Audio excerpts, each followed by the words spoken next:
सोने और चांदी को लेकर आज चर्चा करेंगे, लेकिन अपडेट के साथ साथ ये भी बात करेंगे। दरअसल दो अलग अलग रिपोर्ट के हवाले से हम आपको बताने वाले हैं कि सोने और चांदी में ये हो क्या रहा है। खास तौर पर चांदी, और चांदी में इस गिरावट की वजह क्या है, 1980 से इसकी तुलना क्यों की जा रही है, इसके अलावा आज क्या स्थिति है वो तो अपडेट में हम बात कर लेंगे। दो अलग अलग रिपोर्ट हैं, क्यों ये स्थिति बनती है और आखिर इसको समझने में ये नाकामी कहाँ आ रही है। चूँकि दो अलग अलग रिपोर्ट होंगी तो हो सकता है कुछ कॉमन पॉइंट्स भी निकल कर आए, लेकिन इस वक्त ताज़ा अपडेट क्या है, प्राइस को लेकर अपडेट क्या है वो आपको बता दें। सोने चांदी के दाम में फिर 6 फरवरी को भी गिरावट दर्ज हुई है, और Indian Boolean and jewellers association IBJA, कौन सा, फिजिकल खरीदारी सोने की, मैं आपको बार बार ये क्लियर करता हूँ, उसके हिसाब से देखा जाए तो चांदी की कीमत 13,155 रुपये और गिर गई है। 2,41,184 रुपये प्रति किलो पर चांदी है। पहले इसकी कीमत थी 2,54,000। 2 दिन में 41,000 रुपये चांदी में गिरावट आई है। 10 ग्राम 24 कैरेट सोने का भाव 1,013 रुपये कम होकर 1,51,000 रुपये पर आया है। इससे पहले ये 1,52,502 पर था। ठीक, 2 दिन में 6,669 रुपये की कमी, 669 की कमी सोने में आई है। सराफा बाजार में जो 29 जनवरी था 1,76,121, ये ऑल टाइम हाई रिकॉर्ड जो बना था वो हम आपको बता रहे हैं कब बना था, 29 जनवरी को। तब के बाद से लगातार यही चल रहा है। तब रेट पहुंचे थे 1,76,121 सोने का, 3,85,000, 3.25 लाख से भी 10,000 ऊपर ये चांदी पहुंची थी। ऑल टाइम हाई ये था, और उसके बाद जो गिरावट है वो लगातार इसी तरह से बनी हुई है। 6 फरवरी सोने की कीमत की बात कर ली जाए, 14 कैरेट का सोना 88,000 से थोड़ा ज़्यादा, 18 कैरेट 1,13,000, 22 कैरेट 1,38,000, 24 कैरेट 1,51,000। ये 10 ग्राम के हिसाब से मैं आपको बता रहा हूँ। 18 कैरेट हो गया, 14 कैरेट हो गया, 22 कैरेट हो गया, 24 कैरेट हो गया। अलग अलग शहरों में इसके अलग अलग दाम है। कुछ शहरों के दाम मैं आपको बता देता हूँ। मुंबई 1,52,350, रायपुर 1,52,350, अहमदाबाद 1,52,000, दिल्ली 1,52,500, कोलकाता 1,52,350, भोपाल 1,52,400 और चेन्नई में 460, थोड़ा सा ज़्यादा। ये ताज़ा हमने आपको डिटेल्स बता दी हैं। तो 3 दिन में चांदी 1.5 लाख रुपए गिरी थी, शुरुआत के जो दिन थे। अब सवाल ये है कि सोने चांदी के दाम समझ क्यों नहीं आ रहे हैं, एक्सपर्ट्स को कैसे देख रहे हैं, और एक्सपर्ट निवेशकों को क्या सलाह दे रहे हैं। दो अलग अलग रिपोर्ट के हवाले से हम पूरी बातचीत करेंगे। पहले कुछ घंटों में करीब करीब 40 से 45% भाव गिरा है। कुछ घंटों में 40 से 45% भाव गिरा है। आगे इसमें होगा क्या? हालात इतने बिगड़ रहे हैं कि जो तेजी नजर आ रही थी चांदी में वो पूरी तरह से मिट गई है। कुछ घंटों में अगर 40-45% रेट गिर जाए तो यही होगा। तो आखिर ये जो व्हाइट मेटल है ये क्यों फिसलता जा रहा है? एक दिन में 20% क्रैश हुआ है और 40% से ज्यादा की तबाही, 40 से 45% से ज्यादा की तबाही एक दिन में ही 20% क्रैश है। ये है क्यों? कमोडिटी बाजार में इस वक्त सबसे ज्यादा डर चांदी को लेकर लग रहा है। कुछ दिनों पहले इसने हाई बना लिया था और उसके बाद से सिचुएशन बहुत तेजी से बदलती चली गई। जैसे ही इसने हाई बनाया था 4 लाख के करीब, जनवरी का जो हमने आपको बताया 29 जनवरी के आसपास का जो प्राइस है, और अब ये ऐसी फिसली है कि लगभग नीचे ही नीचे जा रही है। ये कितनी बड़ी गिरावट है? क्या इसे किसी गिरावट से इसका कंपेयर चल रहा है? 1980 से कंपेयर चल रहा है? पहले गिरावट पे बात करेंगे। गुरुवार को करीब 20% ये टूटा है इसका दाम। इसके बाद एशियाई कारोबार में गिरकर ये हो गई है $64 प्रति औंस, करीब करीब $64 प्रति औंस, और रिकॉर्ड हाई से तुलना करें 385 से अब तक ये 40% से ज़्यादा टूट चुकी है। पिछले महीने तेज़ी आई वो पूरी ख़त्म हो गई। जनवरी वाले मंथ की तेज़ी पूरी ख़त्म हो चुकी है, ये मानकर चलिए। तो अचानक ऐसा क्या हुआ कि बाजार एकदम धड़ाम धड़ाम हो गया?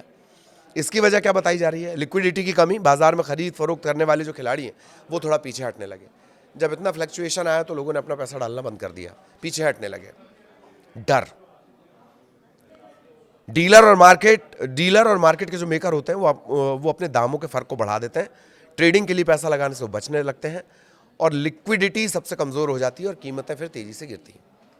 कैश फ्लो जो चल रहा था मार्केट का वो खत्म हुआ। एक्सपर्ट्स क्या कह रहे हैं? इन हालात में आपको करना क्या है? ये तो हम बता ही देते हैं आपको कि धैर्य रखना है आपको। प्राइस करेक्शन होंगे। लेकिन जो जानकार हैं, जो लगातार यही काम करते हैं, उनका कहना है कि मार्केट मेकर स्प्रेड बढ़ा देते हैं और बैलेंस शीट पर कम ध्यान देने लगते हैं, तब ये स्थितियां बनती हैं। और जब तक बाजार में कोई स्थिरता नहीं आएगी, ये जो प्राइस का उठना, ऊपर जाना, नीचे आना, जिग जैग बनना, ये लगातार जारी रहेगा। मतलब धैर्य रखना, वो बात वहीं आ गई जो मैं हमेशा कह रहा हूं। और वजह क्या थी कि अचानक से जनवरी के महीने में इतना बूमा बूम हुआ था? उसकी वजह जानकार क्या बोल रहे हैं कि जियोपॉलिटिकल तनाव बढ़ा था। अमेरिका के बयान, ईरान के बयान, रूस यूक्रेन का चल ही रहा है मामला, चीन से सट्टेबाजी वाली खरीदारी भी तेज हो गई थी। और इसी वजह से निवेशकों ने भारी मात्रा में जो ETF और कॉल ऑप्शन के जरिए चांदी और सोने में पोजीशन बना ली। ज़्यादा खरीदारी होने लगी तो प्राइस एकदम भक्क से हाई ऊपर चलेगा, रॉकेट की तरह। हाँ, एक बात है कि सोना जो है वो चांदी की तरह दबाव में है या नहीं है, इसको लेकर क्या कहा जा रहा है।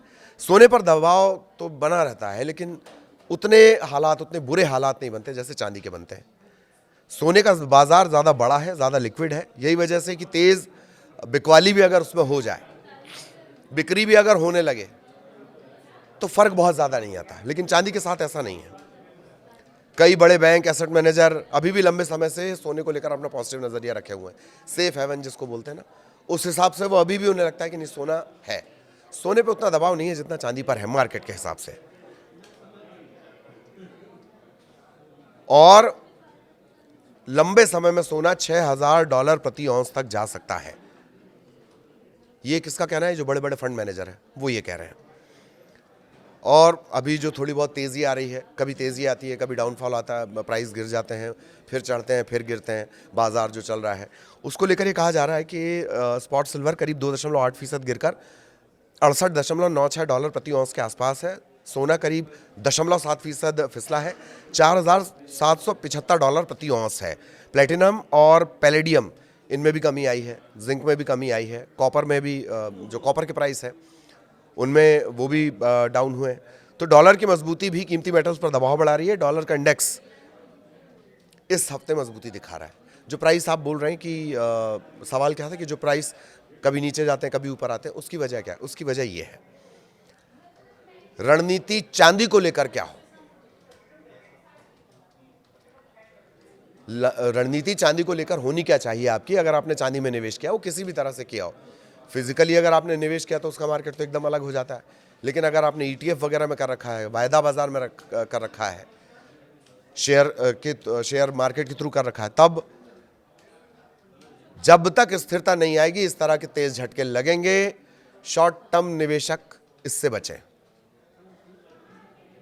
बहुत जोखिम भरा समय है, लेकिन लंबे समय जो धैर्य रख सकते हैं वो इसे बनाए रखें, ये मुनाफा देगी। अब ये एक्सपर्ट्स की रिपोर्ट्स के हिसाब से हम आपको बता रहे हैं। हमें सुनकर आपको निवेश नहीं करना है, पढ़ना है। और अगर चांदी में लंबे समय के लिए निवेश है तो आपको धैर्य रखना है। शॉर्ट टर्म निवेशकों के लिए साफ कहा जा रहा है कि नहीं। निवेशकों के मन में किस तरह के सवाल हैं वो ये है, चांदी में जो तेजी थी क्या वो बबल तो नहीं था? एक सवाल ये भी पूछा जा रहा है बार बार। बुलबुला तो नहीं था वो, हवा निकल गई, पट्ट से खत्म हो गया? क्योंकि आंकड़े इस तरह के हैं। जनवरी में MCX पर चांदी 4.2 लाख पहुंची। 6 फरवरी को MCX पर चांदी 2.3 लाख के नीचे आ गई। जनवरी फरवरी दोनों आंकड़े अपने हाई से करीब 45% टूट चुका है भाव। ये मैंने थोड़ी देर पहले बताया।